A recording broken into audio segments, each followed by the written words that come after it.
Hello fellow human, hope you guys have a great day and let's read some r/I don't work here lady stories. To the first one, not only do I not work here, but neither does anyone else. A bit of background. My house used to be the village post office, and when I say used to be, I mean over 20 years ago. We bought the property 10 years ago, by which time it had been totally converted and no longer resembles a post office in any shape or form. The post office is now slightly further down the street, in a building that has a huge post office sign on the front and looks nothing like my house, different size, color, everything. My front door opens straight into the kitchen and is rarely locked. It's a small village and I seem to run some sort of drop in the center for my kid's friend. I was sitting eating dinner this evening with my kids when the front door opened and walked in a lady. Me, hey, can I help you with something? As I walked towards her, forcing her backwards through the open door. Lady, yes, I have a parcel here to send. As she tries to duck round the side of me to get in. Me, pardon? You've got a parcel? Lady, yes, it's to be delivered tomorrow. Me, well, you'd be best taking it to the post office then, as I almost physically push her out of the door onto the street. Lady, well, obviously, that's why I'm here. At which point the light bulb in my head switches on. Me, oh, I'm sorry, this isn't the post office anymore. Hasn't been for a long time. The post office is a few doors down that way. Lady, oh yes, very funny, haha. Now, could you actually do what you're paid for and allow me to send my parcel? Me, well, yes. If you go to the post office, which is just down there, pointing, I'm sure they'll send your parcel for you. Now, I'm going to return to my children to finish eating my dinner. And I walked inside, closed, and locked the door, while listening to her having a strop outside. By all accounts, she found the post office, sent her parcel, and launched a formal complaint against me, which gave the post office staff some entertainment for the afternoon. I'm really unsure as to what she was thinking. She's not from the village, and as I say, it's a small village. And she walked into what is obviously a house with a family sitting at the table eating when she walked in. Did she think I'd hidden the post office counter behind the fridge or something? My husband keeps wandering into the kitchen, asking me for stamps or envelopes or various other post office type things. Well, there could be one explanation, as Google Maps or any other map services still have your house listed as the post office. Perhaps, maybe. On to the second story. I was attacked for not being a bakery worker. Hello there people, strap in, cause this is going to be a hell of a ride. I work for a very popular cranberry airline here in Germany. I do not work at the airport, but sometimes I have to check the planes and make sure the cabin crew is rested and they have their legs all fulfilled. I also have to write reports. My uniform is dark red. I wear dark red slacks, black high heel pumps, a white button down, and a dark red blazer. There's no way in hell you could mistake me for something else than an airline employee. Cue Easter. Easter was madness because the price of the flight has dropped significantly. Everyone was flying. Children, who definitely were not on spring break yet, were traveling. It was very stressful. I spent most of the time at our base airport writing flight reports. I hate writing flight reports, and I thought a coffee with help might get me through this task easier. So I got up, left the office, and went to the bakery in the security area of the terminal. This bakery makes the best latte around. Also, this bakery sports a nice white uniform which consists of a white polo shirt with the logo of the bakery on it. I was just about to order my extra big latte when this woman just stepped in front of me. She basically started yelling, "Hi, can I get?" and rattled down her order.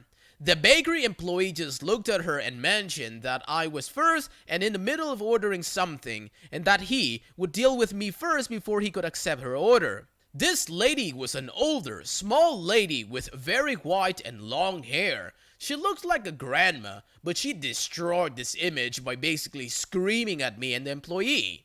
She is working here? She can get her stuff later. I have a flight to catch. I told the bakery dude that it is fine, that I can wait, and I asked the little lady what kind of flight she was taking in order to help her call the gate or something. Unfortunately, she took it as an insult. You don't need to know which flight I'm taking. It is not your business. You should better clean the display. Look how dirty it is. And she smeared with her little hands on the glass of the display. Apparently, she thought I worked at the bakery. I tried to explain multiple times that I was an airline worker and that the flight she's taking likely to be one of the planes I'm managing because 75% of the flights at this airport were operated by us. She continued screaming and I stopped talking to her since it didn't make any sense to waste more time with her.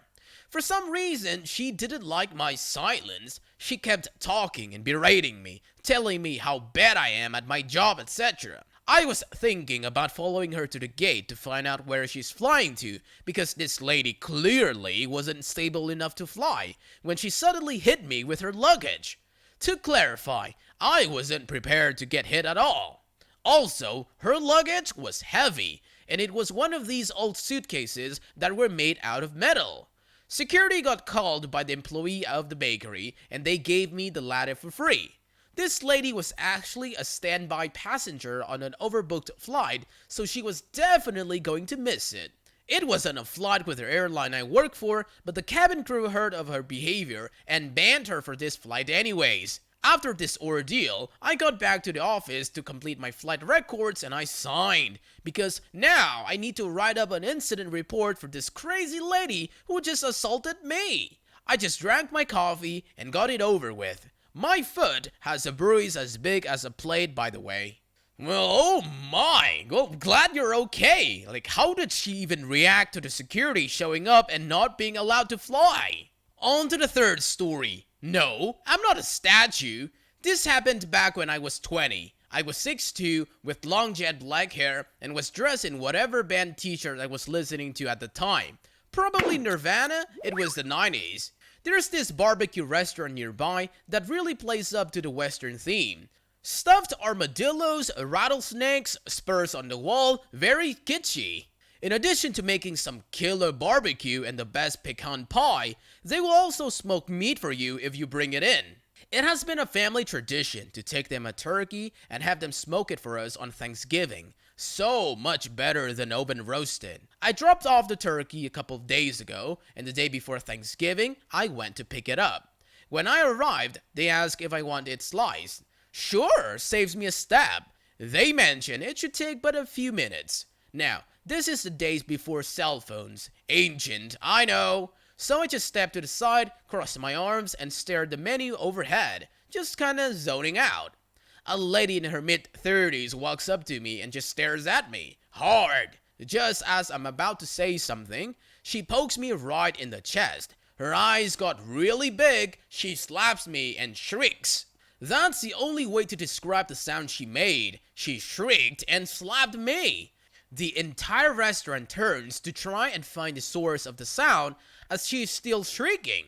Me, what the absolute hell? Her, you, I need to talk to your manager. Me, ma'am, I don't work here, and why the hell did you slap me? Her, you can't just go around and scaring people. Whose idea was it to have you try and scare customers? The manager does come out because obviously he heard her yelling. The lady finally calms down. Apparently, she initially thought I was one of those cigar store Indian statues, Native American, and was part of the decor. After realizing I was not, in fact, a statue, she thought I worked there and had dressed up as a Native American. I had a good tan going and aforementioned long jet black hair to scare people. Now, for the twist, she did calm down and after talking with the manager, realized I was just a customer waiting for some food. She apologized profusely and insisted on buying me a pecan pie. All is well that ends in a pecan pie. Now, a lot of people have asked why she slapped me and said she needed to talk to the manager. First, when people are scared, the mind goes into fight or flight. Think about jump scare videos. Every once in a while, instead of trying to get away, they will punch or slap the person jumping out. It wasn't that she thought Native Americans were scary, but that all of a sudden there was a large person where she thought there was once a statue. And second, as for asking for a manager, I think she was still really scared and just wanted an authority figure. Well, I would totally take a slap for a pie. 100% worth it. On to the fourth story. I should leave my apron on more often. Okay, this happened yesterday. A little backstory. I volunteered with a group that serves up to 40 people who are aged 60 or and over for lunch 1 day a week. It's good for them to get together, and sometimes it's the only time people get out of their houses in the week.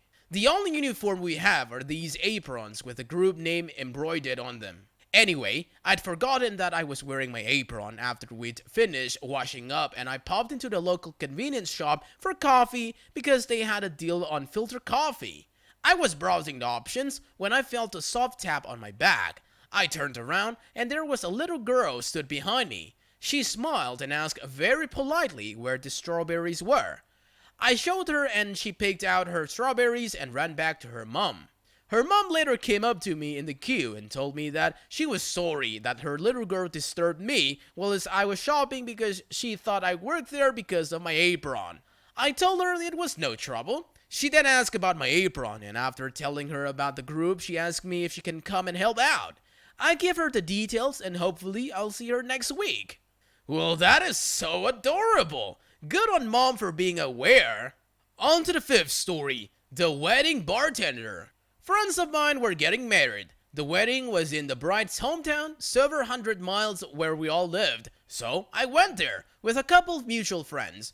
We are at the wedding, held outdoors at the bride's sister's house, a very lovely, huge place.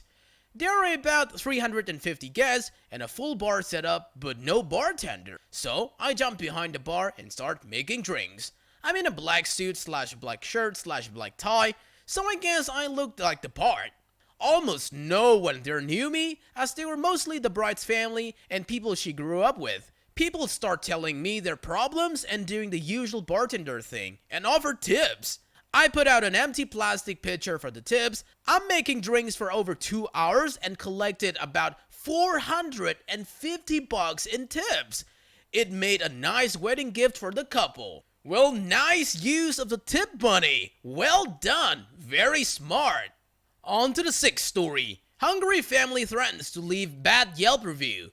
So, this is going to be a short story. It was a couple of months ago, and I was on my lunch break, and I decided to go eat at this Hawaiian barbecue place in the same plaza as my workplace.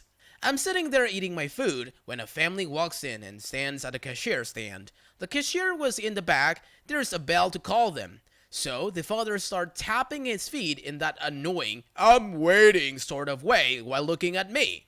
I'm kind of an unconfrontational, so I look down and keep eating. And then he says, "Service here is terrible. I'm gonna Yelp that employees here ignore customer when they enter." Well, now I have to speak up because I don't want that place to get run over with bad reviews if I cannot help it. So I go, I don't work here, right? Dude suddenly turns 180 and starts apologizing and says the one thing I will never forget. He said, "You're lucky, cause I was so close to throwing your food in your face." He said it in a joking way, but I wouldn't put it past him. So I tell him to ring the bell and finish my food and leave. I go back to work, and an hour later, I see them in my store and hurry to a different area to avoid them. Ugh, this sense of entitlement is sickening. That's it for today, fellow humans. Thanks for watching. Be sure to leave a like, comment, and subscribe. See you guys next time.